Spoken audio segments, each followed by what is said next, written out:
రమేష్ కు మీకు పొలిటికల్ వైరం ఉండొచ్చు, పల్లా రాజేశ్వర రెడ్డికి మీకేంటండి వైరం? ఈ మధ్య కటువుగా మాట్లాడారు మీరు.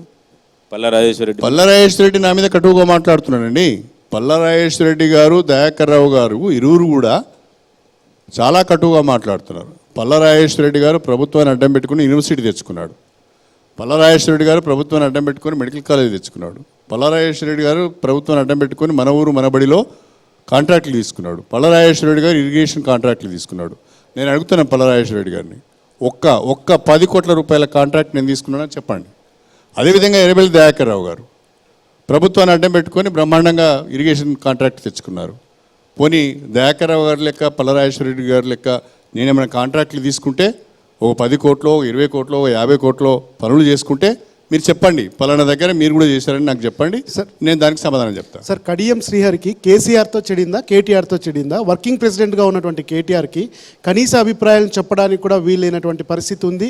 ప్రతిపక్షంలోకి వచ్చినా కానీ బీఆర్ఎస్ పార్టీలో ఉన్నటువంటి ఎమ్మెల్యేల యొక్క అభిప్రాయాన్ని కానీ ప్రజాభిప్రాయాన్ని కానీ ధైర్యంగా అక్కడ చెప్పలేకపోవడంలో విఫలమయ్యి మీరు పార్టీ మారారు సార్.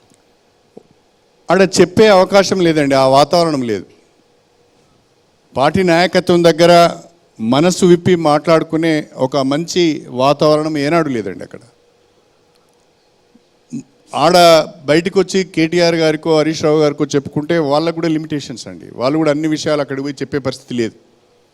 ఆ సిచ్యువేషన్లో చాలా చిన్న ఒక ఉదాహరణ అండి, మనం పార్టీ నిర్మాణం చేద్దాము అని అంటే కేసీఆర్ గారు నాతో ఏమనేదంటే, ఈ నిర్మాణం ఏంటండి, మనం ఎన్నికలప్పుడు ఇట్లా గాలి క్రియేట్ చేయాలి, ఆ గాలిని పోగు చేయాలి, గెలవాలి అని అనేది. అని మాయావతి గారికి నిర్మాణమే లేదు అని చెప్పేది. అంటే నేనన్నా మాయావతి గారి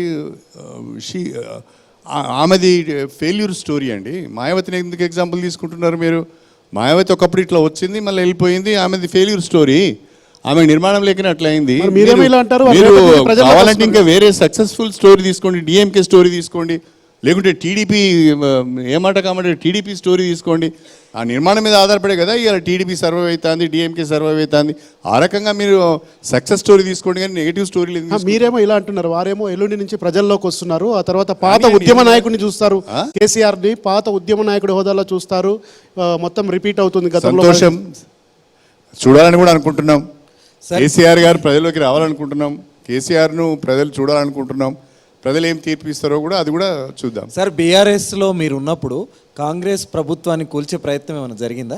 లేదండి, అసలు అట్లాంటి ఆలోచన దానికి మీరే కదా. ఇప్పుడు కేసీఆర్ మాత్రం ఈ కాంగ్రెస్ ప్రభుత్వం కూలిపోతుందని చెప్తున్నాడు.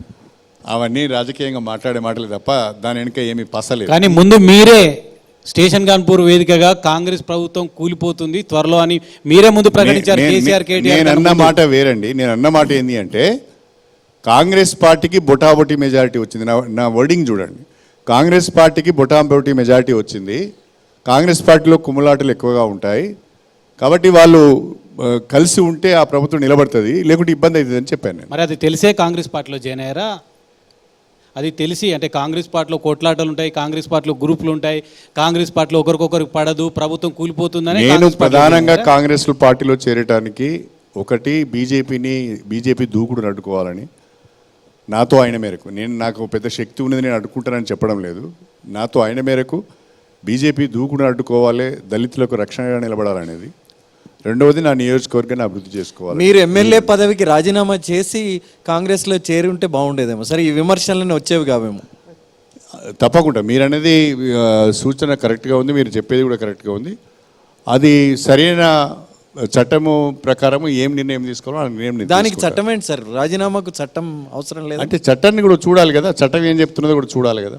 సార్, మీరు బీఆర్ఎస్ పార్టీలో ఉన్నప్పుడు అక్కడున్న నేతల్ని పస్నూరు దయాకర్ కావచ్చు, ఆరూరు రమేష్ని మీరే కావాలని బయటికి పంపించి ఇక ఆ తర్వాత మీరు పార్టీ మారారంటే బీఆర్ఎస్ నుంచి మీకు పోటీ ఉండకూడదని తెలుసుకున్న తర్వాత ఇక అక్కడ ఏం లేదని చెప్పిన తర్వాత మీరు బయటికి వెళ్ళి పోటీ లేకుండా బీఆర్ఎస్ నుంచి పోటీ లేకుండా చేసుకుందామని ముందస్తు ప్లాన్ వేసే వాళ్ళని బయటికి పంపించారు. ఆ తర్వాత మీరు పార్టీ మారారనేది కూడా జరుగుతుంది.